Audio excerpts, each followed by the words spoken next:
غصے کا بہت زیادہ آنا یہ انسان کے لیے برا ہے. باقی غصہ ہونا یہ اچھی چیز ہے. انسان اپنے حقوق کا تحفظ کرتا ہے, انسان کافروں کو کرا کما کرتا ہے. اگر غصہ نہیں ہوگا تو پھر کافروں سے جنگ کیسے کرے گا؟ لیکن فرمایا کہ یہ حدود شریعت کے اندر رہے, حدود شریعت سے باہر نہ نکلے. اگر یہ حدود شریعت سے باہر نکل گیا تو پھر تو یہ سب کچھ برباد کر دے گا. فرمایا مسلمان وہ ہے جس کے ہاتھ اور زبان سے دوسرے مسلمان محفوظ رہیں. اگر یہ حدود شریعت سے باہر نکلے گا یہ مسلمان بھی نہیں رہے گا. کسی کو ہاتھ سے مارے گا, کسی کو اوپر زبان سے غیبت کرے گا, بہتان باندھے گا, گالم گلوچ کرے گا, تو فرمایا کہ یہ تو پھر مسلمان بھی نہیں رہے گا. حقیقی مسلمان وہی ہے جس کی زبان سے, جس کے ہاتھوں سے, اس کی تکلیف سے دوسرے مسلمان محفوظ رہے. تو میرے محترم سامعین, غصہ ہونا اچھی چیز ہے, نعمت ہے, لیکن یہ حدود سے تجاوز کر جائے تو پھر یہ بہت بری چیز ہے. تو آپ تعالیٰ فرماتے ہیں یہی دو چیزیں اگر یہ حدود شریعت کی پابند رہیں گی تو فرمایا اس سے میرے نظام خلافت کو یہ قائم کرے گا دنیا کے اندر, عدل و انصاف کا یہ بول بالا کرے گا. اور فرمایا انہی دو چیزوں سے اس کی دنیا بھی بنے گی, اس کی آخرت بھی بنے گی.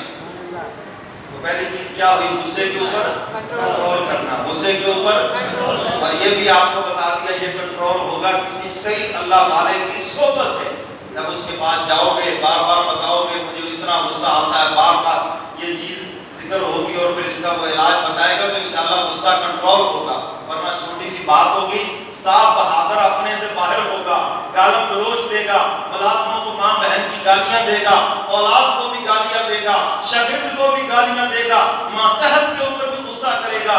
یاد رکھو جتنا اس کا جرم ہے اس کے مطابق جو تم نے کہا وہ تو ہو گیا برابر سرابر, اور جو ہوگا اس سے زیادہ قیامت کے دن اس کا دینا پڑے گا حساب. حدیث مبارکہ میں آتا ہے ایک صحابی اپنے ملازم کو ڈانٹ رہے تھے, حضور قریب سے گزر رہے تھے, فرمایا جتنا اس کا جرم ہے وہ تو ہو جائے گا برابر, اور میرے صحابی جو ہے تیری زیادتی وہ قیامت کے دن حقوق العباد میں داخل ہے, اس کا حساب تمہیں دینا پڑے گا.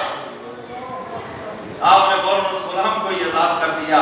میرے محترم سامعین, اگر غصے کو کنٹرول نہیں کرو گے تو پھر بہت سے گناہ آپ سے غصے کے اندر ہو جائیں گے, بہت سے رشتے غصے کے اندر کٹ جائیں گے, بہت سے جرم غصے کے اندر ہو جائیں گے, بہت سی جگہ پر زبان کو بے لگام چلا کر ہم بہت سے گناہ اپنی قبر کے اوپر بوجھ لاد لیں گے. تو اگر غصے کو کنٹرول کر لیں تو بہت سے گناہوں سے بچ جائیں گے. اب چونکہ ٹائم ختم ہو رہا ہے اس لیے میں دوسرے کے اوپر بھی تھوڑی سی وضاحت کر دیتا ہوں. تو دوسری چیز کیا ہے؟ شہوت. اگر اس کو حدود شریعت کا پابند نہیں کرو گے, یاد رکھو پھر بھی بہت سے گناہوں میں مبتلا ہو جاؤ. شہوت بذات خود بڑی اچھی چیز ہے, بیوی ہے اور پھر اس سے نیک اولاد ہے, جی اللہ کے ولی پیدا ہو جائیں, نیک پیدا ہو جائیں. اور لکھا ہے کہ اللہ والے نے جو نیک اولاد ہے یہ دنیا کی آبادی کا بھی ذریعہ ہے اور جنت کی آبادی کا بھی ذریعہ ہے, اور جو بری اولاد ہے وہ دنیا میں بھی بربادی ہے. تھانے کچہریاں اس سے جیلیں آباد ہوگی اور قیامت کے دن جہنم آباد ہوگی. اللہ ایسی اولاد سے ہی محفوظ بنا اور اللہ سب کی اولادوں کو نیک بنا. تو فرمایا کہ اگر شہوت کو کنٹرول نہیں کرو گے تو بہت سے گناہوں میں مبتلا ہو جاؤ گے. کھانے پینے کی شہوت, بعضوں کو ایسی کھانے پینے کی شہوت ہوتی ہے ان کو حلال و حرام کی تمیز ہی نہیں, پر چسکے سے سروکار ہے, مزہ آنا چاہیے جی, چاہے خنزیر کا گوشت ہو چاہے شراب, والی مزہ آنا چاہیے کھانے پینے میں, اور کوئی ہمیں کسی سروکار نہیں. تو میرے محترم سامعین, اس شہوت کو حدود شریعت کا پابند کرو. ہم وہ کھائیں گے جو حلال ہے, ہم وہ پئیں گے جو حلال ہے, جو اللہ اس کے رسول نے حکم دیا, جس کی اجازت دی, ہم وہ کھائیں پیئیں گے. اور جہاں سے روکا ہے ہم رک جائیں گے چاہے جتنی مرضی مزیدار. تو جی سمجھ آ گئی؟ اللہ اکبر. اور زنا نہیں کریں گے. ابھی حدیث مبارکہ سنا کے ہٹا ہوں, پھر دہراتا ہوں, جو بعد میں احباب آئے ہیں وہ بھی سن لیں. فرمایا کہ جو مجھے دو جبڑوں کے درمیان جو انسان کی زبان ہے اس کی ضمانت دے دے, اور جو دو رانوں کے درمیان انسان کی شرمگاہ ہے, حضور فرماتے جو مجھے اس کی ضمانت دے دے میں ایسے بندے کو جنت کی ضمانت دیتا ہوں, میں ایسے بندے کو جنت کی ضمانت دیتا ہوں. میرے محترم سامعین, آج جتنے بھی یہ جو گناہ ہیں آپ کو نظر آ رہے ہیں, بے حیائی, فحاشی, عریانی, ان کہ شریعت سے تجاوز کرنا ہے، اگر انسان اپنی شہوت کو کنٹرول کر لے اور اس کو شریعت کا پابند کر لے، ان سارے گناہوں سے بچ جائے۔ اور میرے محترم سامعین، یہ جو اللہ نے شہوت رکھی ہے کھانے پینے کی، یہی دنیا کی آبادی کا ذریعہ بھی ہے، یہ زمین کی آبادی کا ذریعہ بھی ہے۔ دیکھو، کھانے پینے کی خواہش فرشتوں میں نہیں ہے، کھانے پینے کی خواہش اللہ نے انسان میں رکھی ہے، اس لیے تو یہ کھیتی باڑی کرتا ہے۔ کھانے پینے کی خواہش انسان میں رکھی ہے، جنات میں نہیں رکھی۔ اگر جنات کے لیے ہوتا تو یہ ہماری ساری کھیتیاں پھر جنات ہی کھا جاتے۔ آج تک کبھی کسی نے کہا کہ ہمارا باغ جن کھا گئے، کبھی کسی نے کہا کہ ہماری گندم جن کھا گئے، کبھی کسی نے کہا ہماری مکئی جو ہے وہ جن کھا گئے۔ کہا کسی نے؟ یہ اللہ نے کس کے لیے بنائی ہے؟ انسان کے لیے بنائی ہے۔ جنات مسلمان ہوئے، حضور کی خدمت میں آئے، آگے عرض کیا اللہ کے محبوب ہم کیا کھائیں؟ فرمایا جس جانور پہ اللہ کا نام لے کر ذبح کیا جائے، اور فرمایا جب اس کو انسان کھا لے اور اس کی ہڈیاں جب پھینک دی جائیں تو اللہ اس پہ دوبارہ گوشت چڑھا دیں گے، وہ تمہاری خوراک ہے۔ سمجھ آ رہی ہے بات؟ اس لیے ہڈیاں گھر سے جلدی پھینک دیا کرو ورنہ جن آ جائیں گے، ہے جی؟ ہاں، تو اس لیے ہمیں یہ بتایا گیا۔ تو میرے محترم سامعین، اگلی بات بھی اسی کے ضمن میں عرض کر دوں۔ بیت الخلاء میں آپ جاتے ہیں، واش روم میں جاتے ہیں، حدیث مبارکہ میں ہے دعا پڑھ کے جاؤ، اللہم انی اعوذ بکا، جن کو آتی ہے وہ پڑھو، اللہم انی اعوذ بکا من الخبث والخبائث۔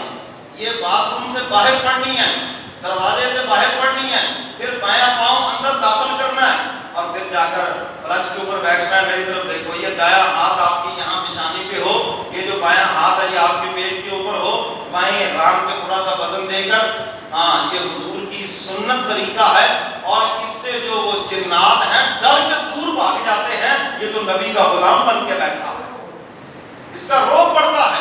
حدیث مبارکہ میں آتا ہے جب تم دعا پڑھ لیتے ہو اللہم انی اعوذ بک من الخبث والخبائث، اللہ تمہارے اور جنات کے درمیان ایک دیوار حائل کر دیتے ہیں، تم انہیں نظر ہی نہیں آتے۔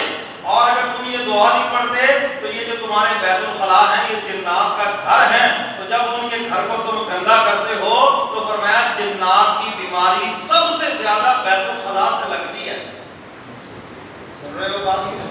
ہمیں مکان جب بناتے تو سب سے زیادہ زور بھی خیر سے بیت الخلاء پر ہی ہوتا ہے۔ ٹوٹیاں اتنی قیمتی ہیں جی، مولوی صاحب دیکھ لیں جی، فلاش ہم فلانی کمپنی کا لے جائے دیکھ لیں جی، میں نے کہا کرنا تو وہی ہے جو باہر کر کے آتے تھے، کوئی بات سمجھ آتی ہے؟ سارا زور اسی کے اوپر لگایا ہوتا ہے۔ میرے محترم سامعین، پہلے بیت الخلاء کو گھروں میں بنانا عیب سمجھا جاتا تھا۔ عرب کے ہاں گھروں میں بیت الخلاء نہیں بناتے تھے، باہر لوگ جاتے تھے فصلوں میں قضائے حاجت کے لیے۔